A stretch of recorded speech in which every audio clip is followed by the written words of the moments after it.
Welcome everyone, my name is S.D Steele, and I'm glad to present to you my own creation. Please share and subscribe. It would help a small writer keep her dream alive. I want to give a thank you to my Shay, who always lights my way. Thank you. It's looking like Anarchy by S.D Steele. Chapter 5. Exit. The radio snapped on without warning mid-static. A broken voice crackled through. Martial law being considered. Civilian movement discouraged. Repeat, shelter in place. I reached out and killed the volume. Too late. The message had already lodged in my skull like a splinter. Still no signal. The phone bars were stuck at 0. Then a vibration against my leg. I snatched it up. 1 bar. Somehow, miraculously, a voicemail pushed through. Mom, 1 new voicemail. I froze. The air in the car felt too still, too heavy. I tapped play with shaking hands. Static filled the first few seconds. Then her voice, cracked, worn, but trying to stay steady. Mel baby, it's Mama. I don't know if this'll get through, but we're okay for now. It's tense. Everybody's trying to stay out of sight. Power's been off and on. If it cuts again, we'll have to switch to the solar battery. Police not answering calls. The Johnsons tried. Their house is gone. Nobody knows who's actually in charge anymore. They're saying militias are forming, that they're armed. A pause. I could hear her swallow. Stay off the main road through town. Stay away from the courthouse. And if you see a checkpoint, they ain't police. Don't stop unless you have to. You hear me? If something looks off, just go. We're still waiting on Melvin and Ruby. They should be here any minute we thinkin'. Another beat of silence. I love you. Just get home safe, baby. Please. The message ended. The silence afterward felt louder than her voice. Outside, a semi crept past in the opposite lane, rattling my mirrors and jarring me back to now. Don't stop unless you have to. The words echoed in my head. By the time I reached the Virginia-North Carolina line, the sky was starting to shift. That bluish ache of almost morning stretched across the horizon. I rolled my neck. My hands cramped from gripping the wheel so tight. I didn't know what was ahead, but I knew I couldn't stop. Then my phone screamed. The sharp buzz and blaring tone of the emergency alert system again. I jerked forward slightly. Nerves on edge. 2 bars of signal. Just enough to read the banner. Emergency. Alert. Unconfirmed checkpoints. Reported on Interstate 95. Do not stop for unmarked vehicles. Report suspicious blockades to state authority. Before I could tap for more info, the alert vanished. Static returned on the radio, then silence. Not even the hum of tires was comforting anymore. Just a tight ache in my shoulders and the thud of my own pulse. Then, red lights. A wall of brake lights appeared ahead, scattered at first. Then a solid sea. Every lane was packed. No movement.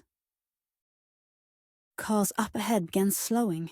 A few eased onto the shoulder, trying to turn around, but the sides were too narrow. Tractor-trailers boxed in both lanes. The highway narrowed to a crawl, then to a stop.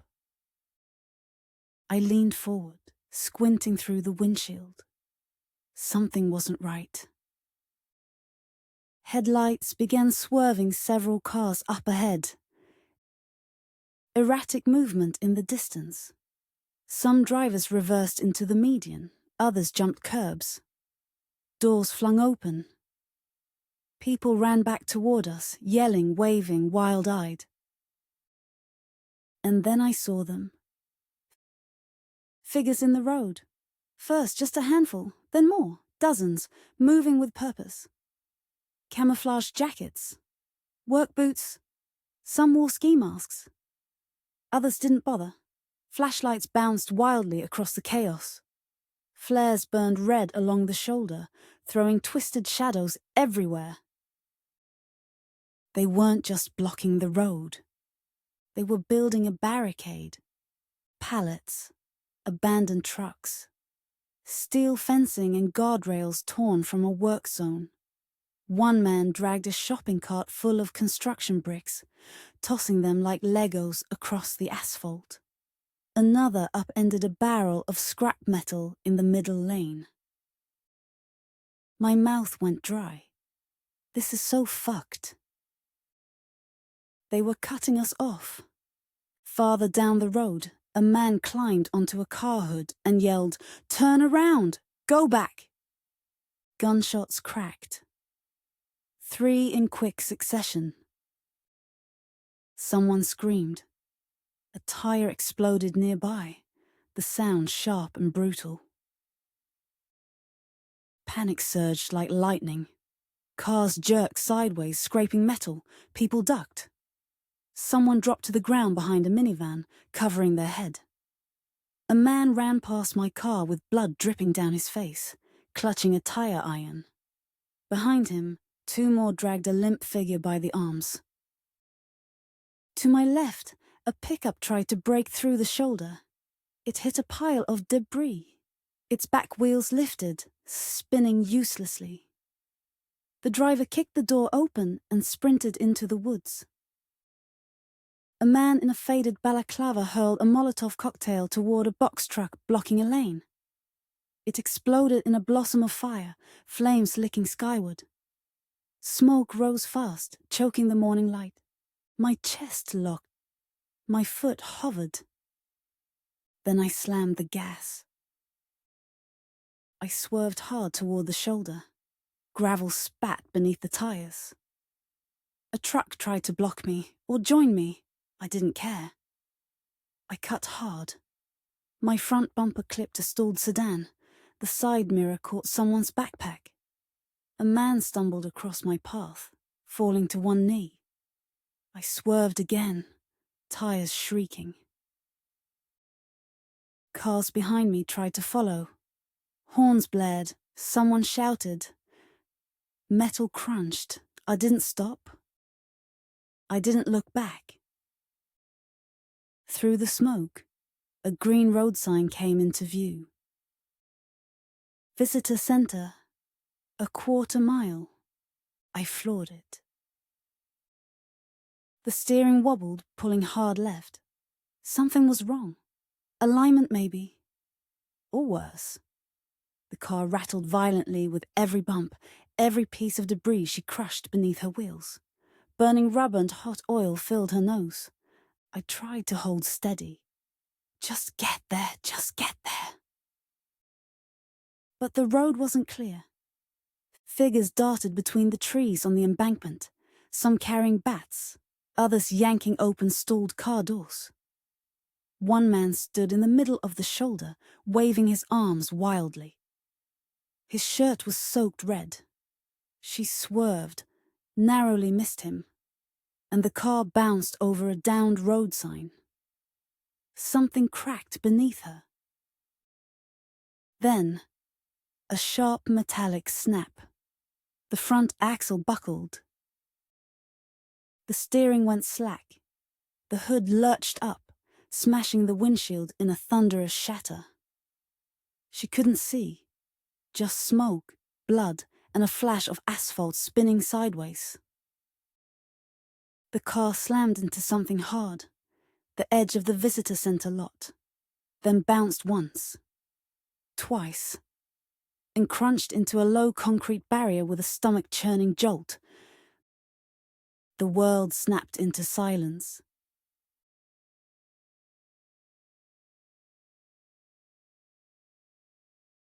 The engine hissed, sputtered, and then died. The radio was gone. Just static. The windshield was a spiderweb of glass. Her hands were bleeding. Smoke curled from under the hood in slow, lazy trails. She blinked, dazed, head against the steering wheel. Something warm trickled down my temple. Behind her, the interstate was a war zone. Flares still burning. Gunfire is still echoing. But all she could hear now was her pulse, loud and hollow. The car was dead. She was out of time. Chapter 6. Open windows and closed doors. Melody blinked. Smoke coiled in through the fractured windshield. Her chest jerked with shallow, panicked breaths. Blood trickled down the side of her face, warm and slow. The car was dead. The dashboard lights had gone black. She tried the ignition. Nothing but silence. She unclipped her seatbelt with a trembling hand and shoved the door with her shoulder. It groaned, stuck, then finally gave way. The air outside hit like a wave of heat and chaos. Burning rubber, diesel, smoke. Sirens in the distance, shouting. Her body screamed with every movement. But adrenaline carried her. She grabbed her backpack and her duffel, yanking the M from the passenger seat, wincing as pain flared up her side. The interstate behind her was a war zone. Flames licked the sky from a burning truck. People were scattering, some shouting, some running, others frozen. A line of cars was jackknifed across the lanes, crushed together like toys in a tantrum. One flipped over completely. Smoke poured from the hood of a van, and a woman was screaming for someone inside. Melody didn't stop. She didn't help. She couldn't. Survival screamed louder than sympathy right now. Ahead, just beyond the trees, was the visitors' center. She adjusted the strap on her shoulder and ran. The visitor center wasn't much. Just a low brick building half hidden by pine trees and the rising smoke. A flickering overhead light buzzed above the door. She pushed through the visitor center's entrance just yards away. She could hear voices. Low, tense murmurs. Adrenaline pushed her forward. Inside, the small lobby was a refuge of flickering fluorescent light and dusty brochures. But the calm was an illusion. A group of people crowded near the front desk. Some huddled, some pacing, all wearing faces etched with fear and exhaustion. Others nearby shifted uncomfortably, exchanging wary glances. The air was thick, an uneasy mix of fear, anger, and silent protest. Melody hovered near the entrance, heartbeat thudding in her ears. She felt every pair of eyes glance her way, sizing her up. No one said a word. A man near the TV, arms crossed, jaw clenched. His baseball cap was fraying at the brim, but the purple Pierce Nation emblem still gleamed clearly.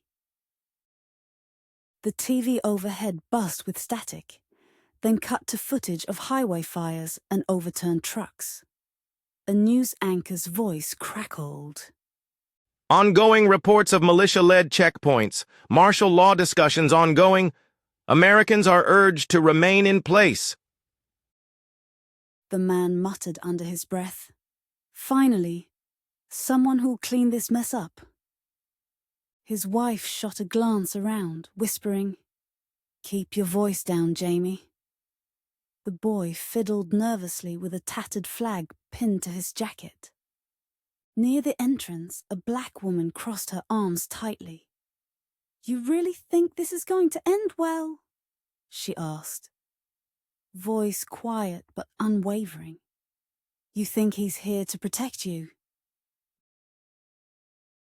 Jamie didn't answer her directly. He just stared at the TV like it was gospel. Melody kept her distance, watching it all from the wall near the brochure rack.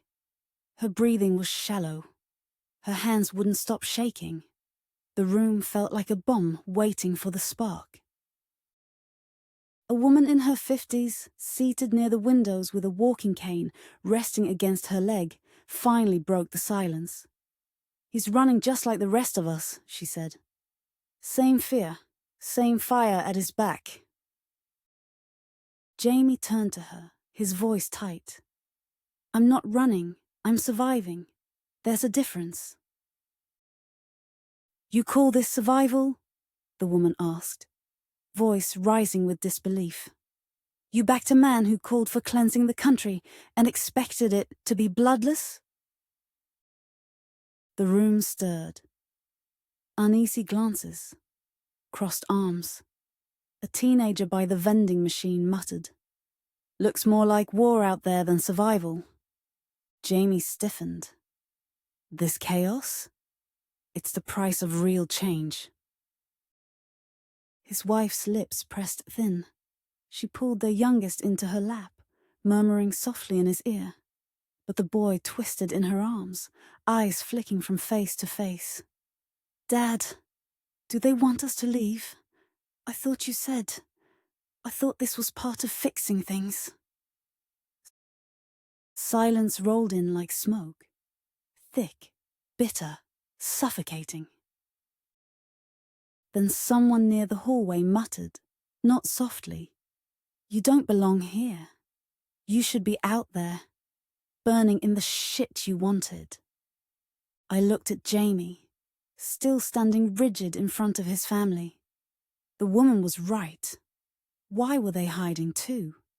If this was their reckoning, their movement, why were they here with the rest of us? Jamie stood taller. His face blotched red. His hand twitched toward his belt. Not quite reaching, not quite threatening, but it was enough. People notice, and they didn't like it. The woman with the cane didn't even flinch. Her eyes locked on his. "Try it," she said quietly. My heart thudded against my throat. I didn't want to be here. Not with them. Not with anyone itching to prove a point. Not with panic simmering just beneath the surface. I shifted my bag higher on my shoulder, the strap digging into my sore muscles. I needed to move, to think, to breathe.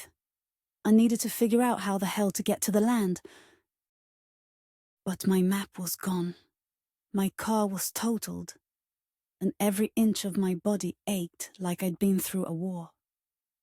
I didn't know how I was getting out of here. And worse, I didn't know who, if anyone, I could trust. Everywhere was a mess. A silence spread like oil.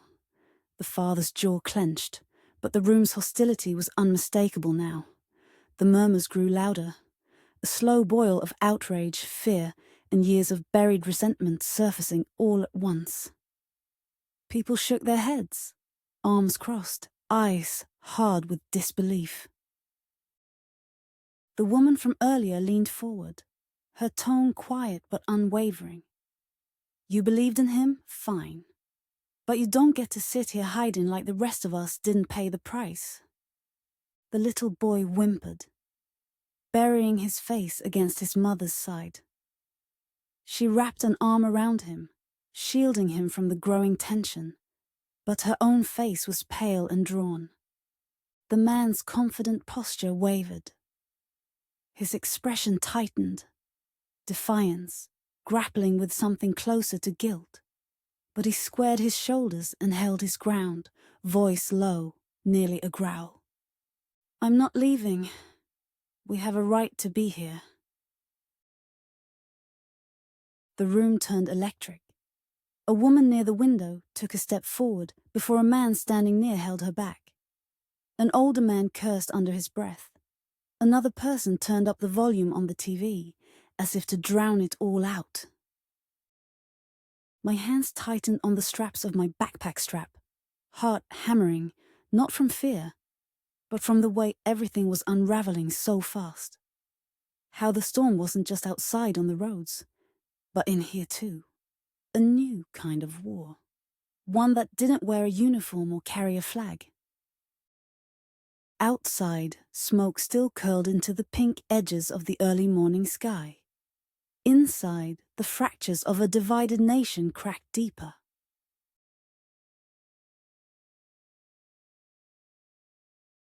The fluorescent lights in the visitor center buzzed faintly overhead, flickering like they were just as exhausted as the people beneath them. I sat hunched on the cold floor near the vending machines, my back against the wall, phone clutched in her dirty hand. No signal, no data, no lifeline. Looking at the haggard reflection of herself in her cracked screen. The scar covered hurriedly with a band-aid from my bag, having thrown away the blood in cheap facial tissues offered on tables around the rest area. I tapped the emergency alert banner on her screen again, but it had vanished. Nothing but a frozen home screen and the useless blinking of missed calls from unknown numbers. Or maybe old ones. Time was slippery now. The TV above the reception desk spat out another breaking headline, this time with the bold red crawl. Nationwide infrastructure failure. Major interstate closures. Local authorities overwhelmed. Limited National Guard response. White House unreachable. The lobby stilled. People leaned forward, listening. Phones were out, GPS was frozen, and fuel was a precious, disappearing resource. "I told y'all," the peer supporter muttered, shaking his head like he'd predicted all of it. "They're letting it burn. The cities, the highways. This is the cleansing." "Shut the hell up!" someone barked before he could finish. "Seriously, shut up," said another, louder this time. A woman with a toddler bouncing on her hip and tired rage in her eyes. "You're the one who wanted this," the first voice shouted. "You and that fucking psycho." "I didn't ask for this chaos," the man barked, standing up. "I asked for order, law. Y'all had your chance and you blew it." His voice cracked like a whip through the tense silence. Then a slap, sharp, loud. Gasps echoed around the room. The man stumbled back, clutching his cheek. "You helped bring this on all of us," the woman said, trembling. Chaos erupted. A man surged forward and shoved the peer supporter hard into the wall. His wife screamed, the child wailed, shrinking into her arms. Another person threw something, a half-empty water bottle, hitting him in the shoulder. Then came the fists. I watched in stunned silence as a storm of bodies descended. It wasn't just rage, it was release. Rage is looking for a target.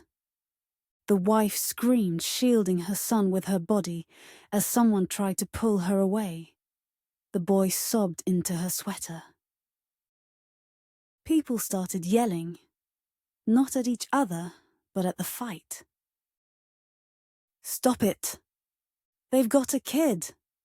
Don't do this here!" But others weren't listening anymore. The dam had broken. Some backed toward the exits, panic spreading fast. One man grabbed his bag and bolted. Another woman followed, crushing a small dog to her chest. The door swung open. A blast of smoky morning air and fear rushing in behind them. My heart thundered as I ducked down, gazing at the chaos, mind racing. I couldn't wait any longer. Don't stop unless you have to. I crept low between chairs, past an overturned stroller and spilled coffee. A purse was left abandoned in the frenzy. A jacket is slung over a chair.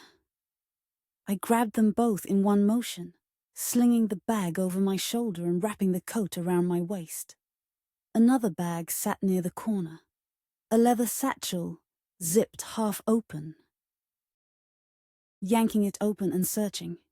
Wallets, snacks, phone chargers, but no keys.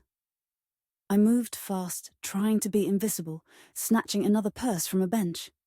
Still nothing. Then, the unmistakable sound of car keys. Yes. I shoved them in my coat pocket and darted toward the hallway marked restrooms. Slamming the door behind me, shutting out the sound of fighting muffled by thick tile and cement walls. The bathroom was empty. Almost clean. I locked the stall, dropped the bags, and crouched down, pulling one purse after another closer to check. 4 sets of keys in all. Honda, Jeep, Chevy, Hyundai. Please, God, let one work. I zipped up my backpack, hoisted the heavy duffel over my shoulder, and climbed up onto the toilet seat. The high window was grimy but cracked open just enough. Shoving it wider, the metal groaned. My breath hitched as I pushed the duffel up first, barely fitting, then the book bag, then herself. The frame scraped my legs as I kicked out, wiggled through, and dropped with a thud onto the mulch outside. I landed in a crouch, breath catching in my throat. From inside, shouting. From outside, silence, smoke, wind. Her eyes swept the lot. Most cars sat abandoned, but 1 or 2 had people still sitting inside, unaware or uncaring. A few looked wrecked, but others could work. I kept low, creeping along the side of the building. My fingers wrapped tight around the first set of keys. I had no idea where I was going. Just away, back home, back to land and woods and breath that didn't taste like ash. One of these cars would take me there, even if I had to steal it. I kept moving, testing key after key on the rows of abandoned cars in the visitor center lot. Most were locked tight, some clearly wrecked or stripped. Then she found a battered blue sedan. The driver's door unlocked with a soft click. She slid inside, hoisting her heavy duffel over the seat and settling her backpack beside it. The interior was musty and stained, but the keys fit the ignition. She turned it. The engine coughed and sputtered, then roared to life with a shaky growl. Relief flooded her. She eased the car out of the parking spot, wincing as the steering pulled hard to the right and the brakes groaned under pressure. The tires thumped unevenly over every bump. The radio sparked to life, but then fizzled out. The dashboard flickered warning lights. Oil pressure low, engine temp high. "This is gonna have to do," she muttered, shifting the duffel so it didn't roll off the seat. The car shuddered and jerked as she merged onto the road, but it held together. The steering was off, the brakes were weak, and the engine was struggling, but it moved. With every mile she put behind her, the tension in her chest eased a fraction. It wasn't perfect, but it was enough to get her most of the way home, back to the land, to the woods, to something real. She gripped the steering wheel tighter, eyes scanning the road ahead, knowing she had to keep going, because stopping now meant never starting again. Thank you for listening to chapters 5 and 6. Please like, comment, and subscribe. Respectfully, let me know what you think. See you later.